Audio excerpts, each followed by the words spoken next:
Greetings, yoga friends, and thank you for joining me today for this next class in the Yoga Foundations series. Today, we're back out in my fall backyard with some cooler temperatures and mostly overcast skies. Our poses will keep us close to the floor today as we focus on poses that refresh us and renew us. You'll be using a block, a strap, and a bolster or some pillows for today's practice. So please gather what you need, and I'll see you on the mat.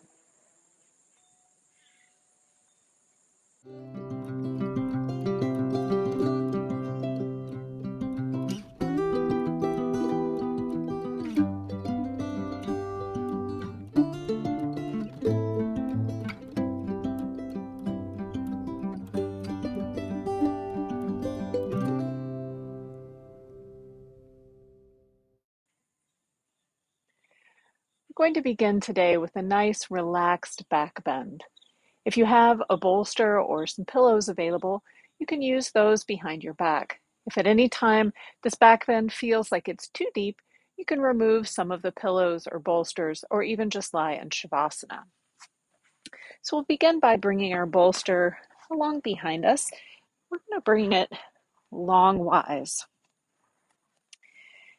We're going to take the bolster just a few inches behind the tailbone and then gently allow ourselves to relax back over the bolster so that the shoulders are draped over the bolster.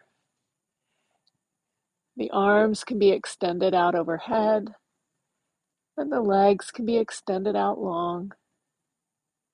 If you need a little bit more support for the head here, you can always bring a folded blanket back here behind the head. So just find a nice comfortable spot here and just settle in for a few moments. No need to really do anything in this pose other than just release any places you might feel tension or holding, and just soften and let gravity do the work. Find a comfortable place for your hands. Allow your elbows to be soft. Allow your lower back to relax. And allow your breath to be even and deep.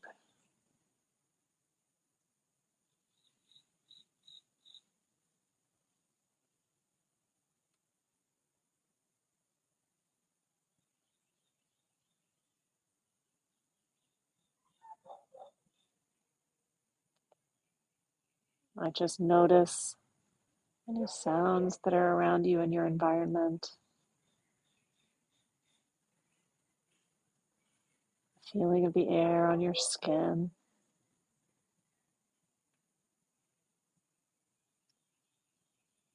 The sensation of any of the places where your body touches the bolster or the floor.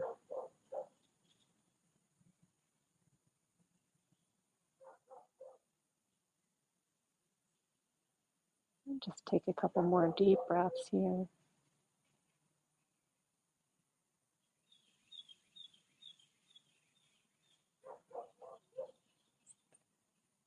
If this pose feels particularly restorative to you, you can always come back to it later.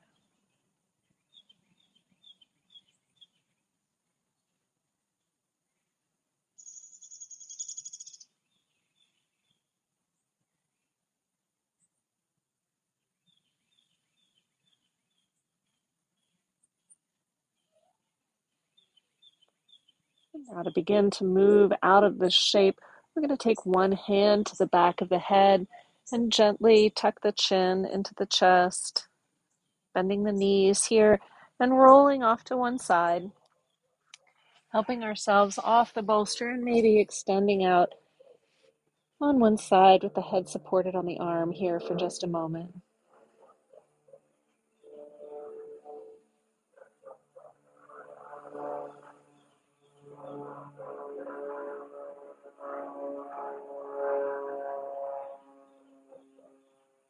Namaste.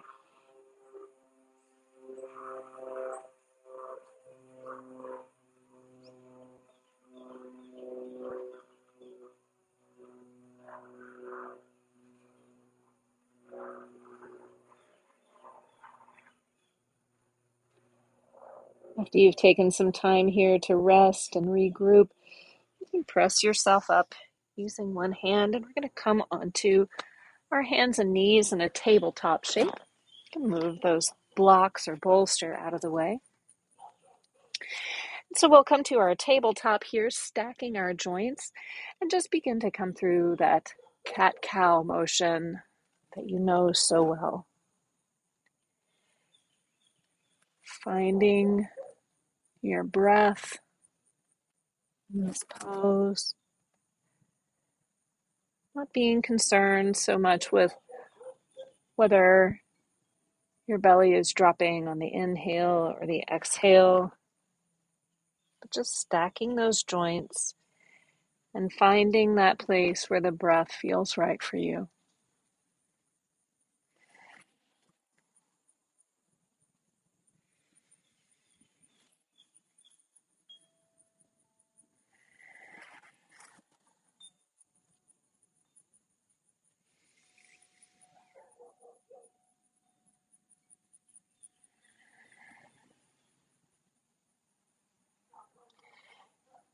Now we'll meet back in a neutral spine here. You can bring the big toes together. The knees can come out a little wider or stay right where they are. We're going to shift back into a child's pose, reaching the hands out nice and long, and then breathing ourselves up from this child's pose. We'll come into a half plank, hugging those elbows into the sides, lowering all the way down. Breathing up to baby cobra, releasing down, and pressing back through half plank into child's pose. Moving through this flow, breathing up half plank, releasing down, holding those elbows in, breathing up, baby cobra, relaxing down, breathing back up half plank, and releasing back, child's pose.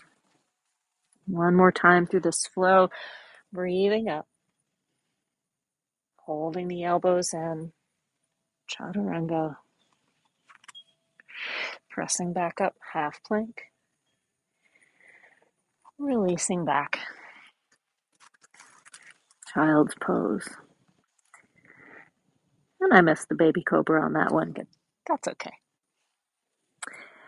And now we'll use our breath again to rise up, rolling the toes under in the back, and this time shifting the hips up, coming into downward facing dog. You can find a little pedal here for the heels, just bringing this stretch a little bit more deeply into each calf and hamstring. And then when you feel ready, you can bring those heels to stillness, bending the knees just as much as you need to turn that tailbone up towards the sky, really pressing away from the mat here. And then we'll shift the gaze up toward the hands and begin a nice, slow, gentle walk. Bringing the feet up to the hands, breathing up halfway, and then melting down over the legs. Now you can keep the fingertips on the floor here, which is especially nice if you have any lower back issues. Or if you like, you can soften those knees just a little more, holding on to the elbows and coming into a ragdoll pose. Maybe you even find a little gentle sway from side to side. Maybe like me, you need to readjust your clothing a little.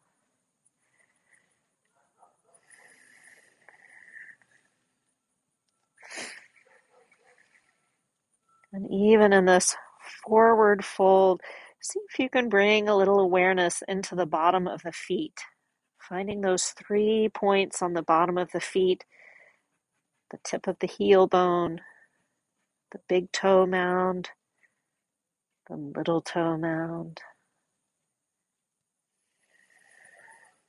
Now seeing if you can find that equal weight distribution in those 3 points of the feet, you can bring yourself to stillness here, dropping the fingertips back down to the floor and really rooting down into those 3 points of the feet.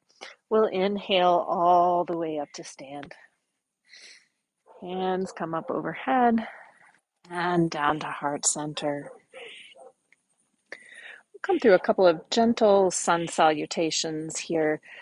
So breathing the arms up overhead, really reaching out through the fingertips, and then drawing the hands down through heart center, all the way down, forward fold. Breathing up halfway, softening down into that forward fold. Planting both hands here, we'll step one leg back, either one, doesn't matter. Sinking the hips down, taking the gaze forward as we come into a lunge. Planting those hands again, we'll step the front foot to the back, coming to a plank or half plank if you like. And if you are in a full plank, rolling forward on the toes slightly as we hold those elbows in, lowering down, chaturanga. Releasing all the way down, lifting up here to baby cobra, or if you like, pressing up into up dog, making sure those thighs and knees are lifted from the floor. You can allow yourself to release back down here if you need to, or come back into plank, and then shift back into downward facing dog. And now whatever leg you first stepped back with, you'll bring that leg forward, stepping in between the hands, sinking the hips down, coming into a low lunge, and then stepping that back foot to the front, inhaling up halfway, releasing down, forward fold, bending the knees slightly, grounding down through the feet, inhaling up, back to stand. One more time now. Inhaling, arms come up all the way. Exhale, forward fold. Breathing up halfway, nice long straight spine. Releasing down, back into the fold. Planting the hands, stepping back with the other foot this time. And if you don't remember which foot you stepped back with the first time, that's okay. It's not a big deal. Sinking the hips down, taking the gaze forward, low lunge. Planting both hands, stepping the front foot back, plank or half plank, and releasing down, chaturanga. Take a moment here to hover at the bottom if you can, and then release all the way down, maybe scooping up to upward facing dog or perhaps baby cobra. Releasing down if you're in a baby cobra, and coming back through plank and into downward facing dog. Stepping that same foot forward, and then releasing the hips down, low lunge. Back foot comes to meet the front, breathing up halfway, melting down, forward fold.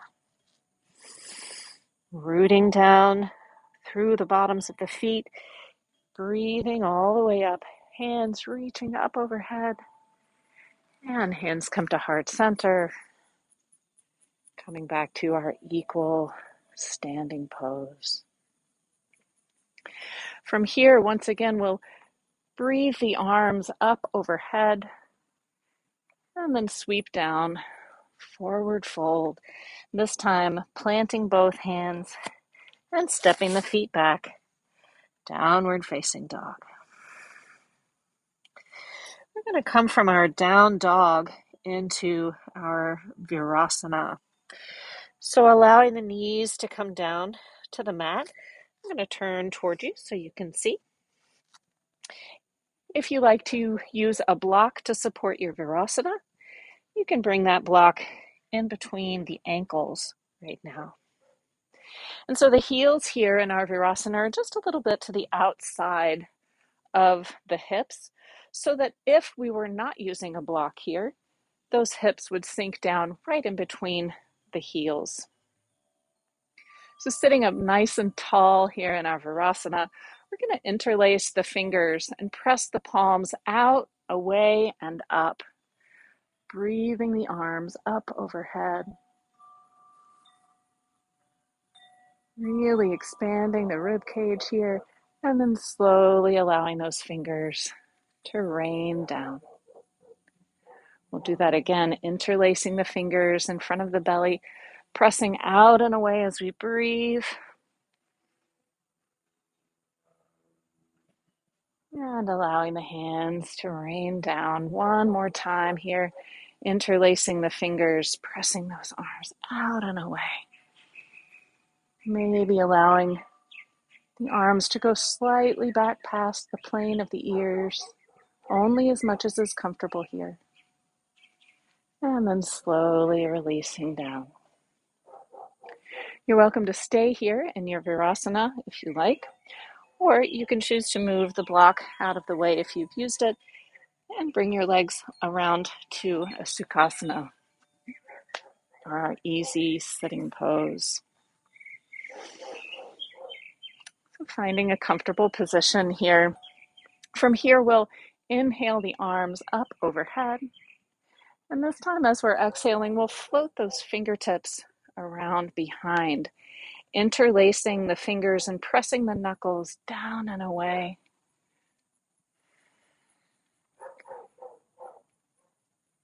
And here you can lift the nose slightly, tracing a line just up to where the ceiling might meet the walls. We're not throwing the head back here, but just allowing some extension in the front of the neck.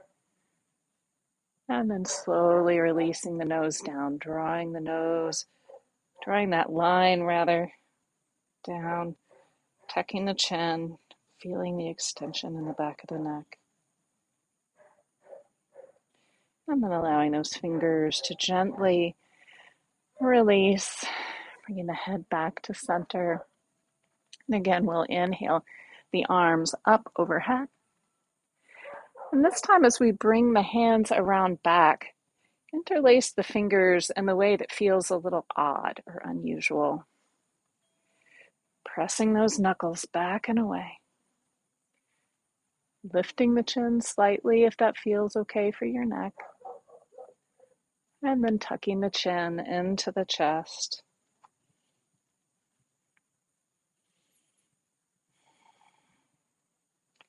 You can lift those knuckles slightly, pressing them back and away. And then allow yourself to release the fingertips, coming back to your easy seat. We're going to use our hands now to close the legs if you've come into Sukhasana, or if you stayed in Virasana, we're just going to switch around, coming into our Dandasana or staff pose.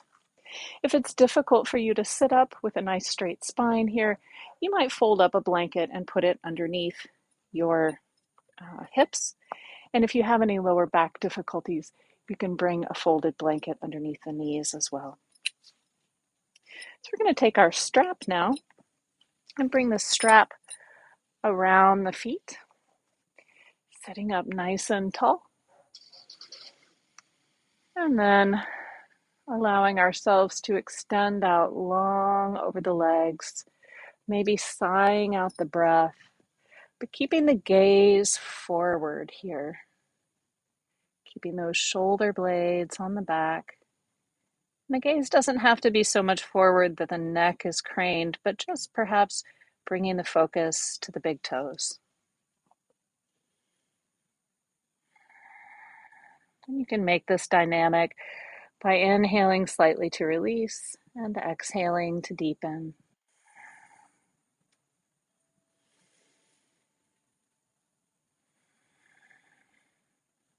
And then let your next breath carry you up like a wave. We're going to keep that strap. And we're going to take one leg, either leg, doesn't matter which one. We're going to bring it around to the side so that we're seated here as if this leg is in Virasana. If the top of the foot feels a little cramped here, you can always fold up a blanket or towel and put it underneath. If there's just not enough room here for your anatomy, or if this knee feels any discomfort, you can bring that block back up underneath the hips so that we're in a supported seat here, just as we were for our Virasana. Again, that heel is just a little on the outside of the hip here. From here, we'll take our strap around that extended leg. Oh, and another option here is just to come to a regular Janu Shirshasana with this foot tucked into the inner thigh. So find what feels comfortable for you. Taking the shoulders onto the back here, we're going to lean forward any amount. And especially if you feel this in the back of the knee, allow yourself to soften the knee and imagine pulling that hip back. So this is actually, we're more pulling that hip back than we are releasing forward over the leg. And if holding onto the strap here doesn't feel comfortable, you can bring the fingertips to the floor, imagining that center of the chest shining forward over the extended leg. Find a couple of breaths here. If you find you're rolling into the sit bone of that extended leg, see if you can bring a little bit of the weight back into the sit bone of the leg that's folded. And then when you're ready, slowly release all the way up. I'm going to shift my block out from underneath my hips and then extend that bent leg again and find a little rock and roll in the knees here.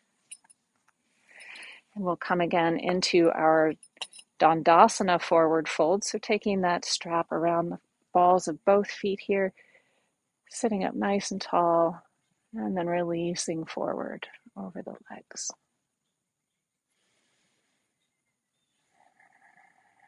And again, imagine the hip bones here pulling back, extending out behind you, making this dynamic if you like. And then using your next inhale to roll all the way up. We're going to bend the other leg now, bringing that heel to the outside of the hip. And again, if you need to elevate the hip with a block, you can do that here. You may be a little different on either side, like I am, so you might need the block on one side and not on the other. And then from here, again, we'll bring that strap around the ball of the extended foot, sit up nice and tall, and allow ourselves to fold forward, imagining that we are extending that hip out behind, bringing the weight evenly into both hips.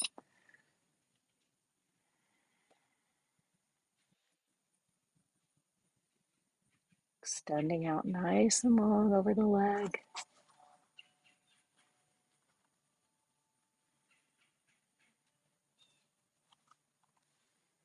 One more breath.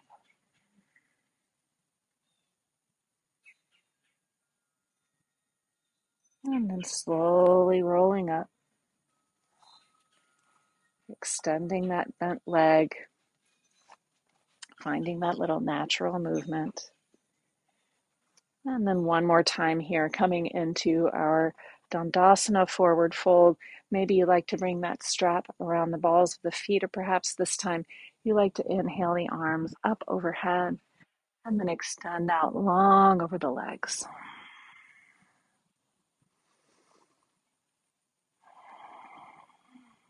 Allowing the shoulders to remain moving back towards each other.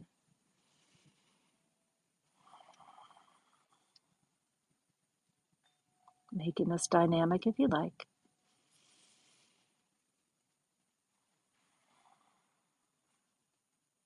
And then releasing all the way back up We'll get rid of that strap now. We won't need that anymore. We're going to shift on down to the back.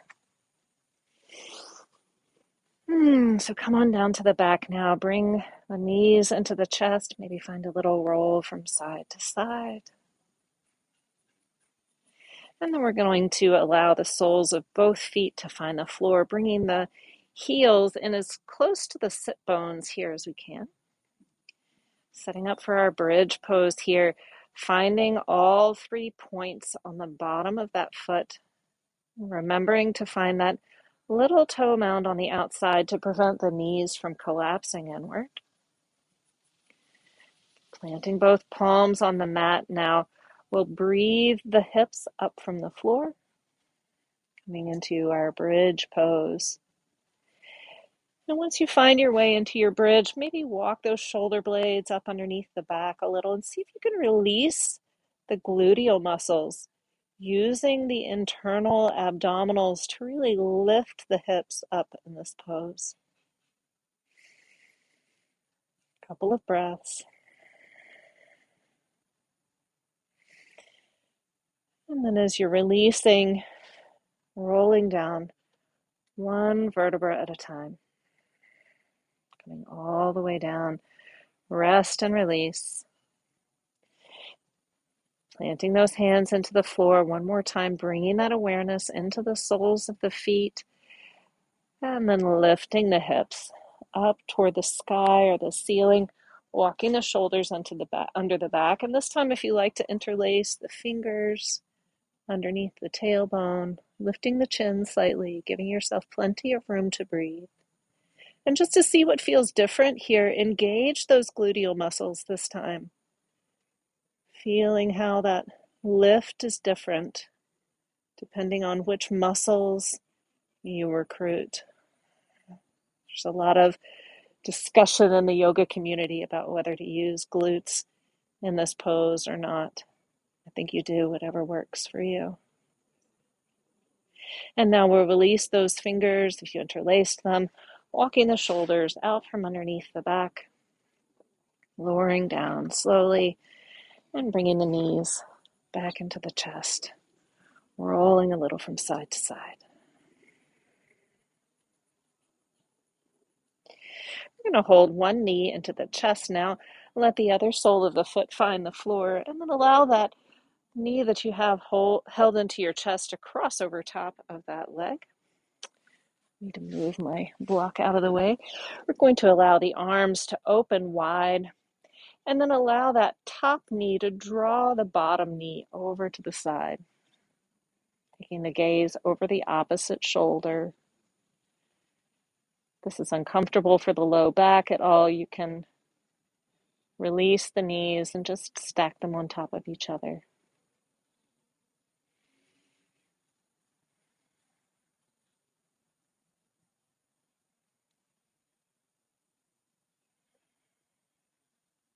Take another breath here. And then bring the knees back up, releasing that top leg down to the floor. And then crossing the other knee over top. And on your next exhale, allowing that top knee to draw the bottom one over, taking the gaze over the other shoulder.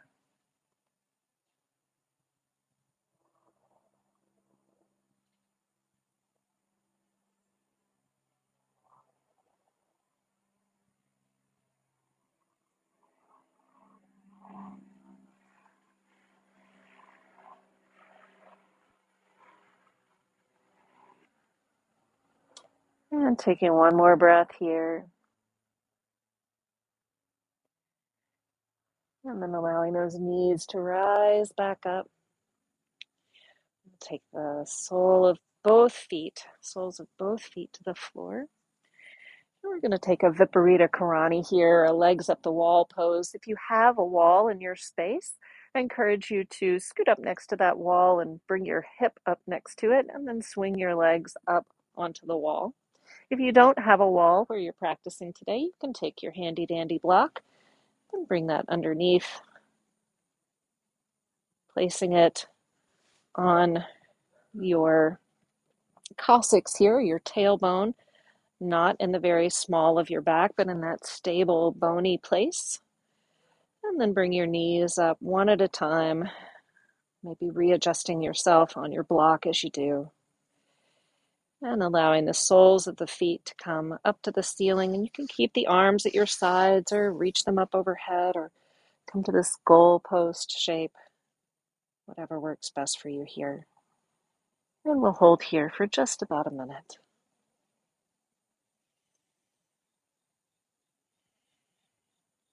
Looking for that balance between effort and ease here, not wanting to release the legs so completely that they fall over, but also wanting to find a place of balance and comfort.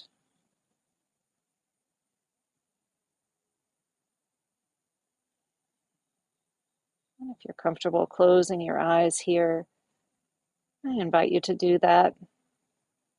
Or if you like, perhaps you can find a point to focus on in whatever is above you in your space today.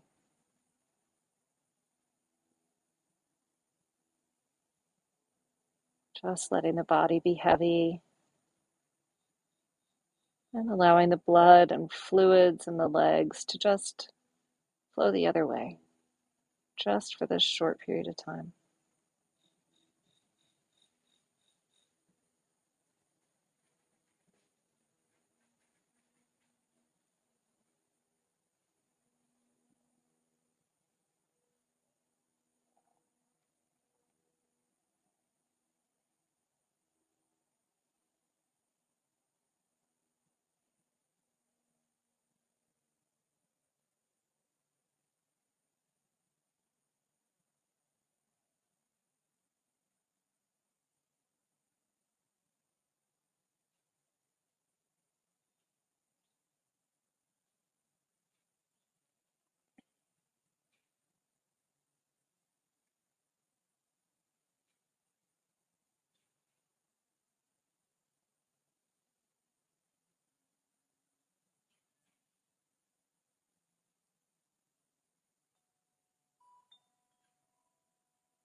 And now taking a slightly deeper breath. As you exhale, you can begin to bring the knees into the chest, slowly lowering them down one at a time, soles of the feet greeting the mat. And then we'll lift the hips slightly to move that block out from underneath, allowing the spine to come back to rest on the floor. And then lengthening your legs out into Shavasana, or maybe finding a constructive rest pose. And we'll take just one moment here in our Shavasana.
If you have more time that you can spend in your Shavasana today, I invite you to take all the time you have, all the time you need here.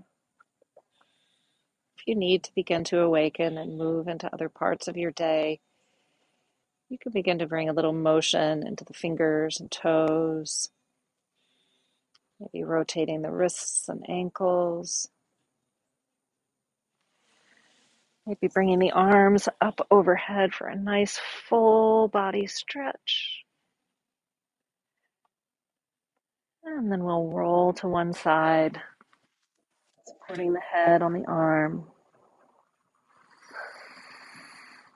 and slowly pressing back up to a comfortable seat.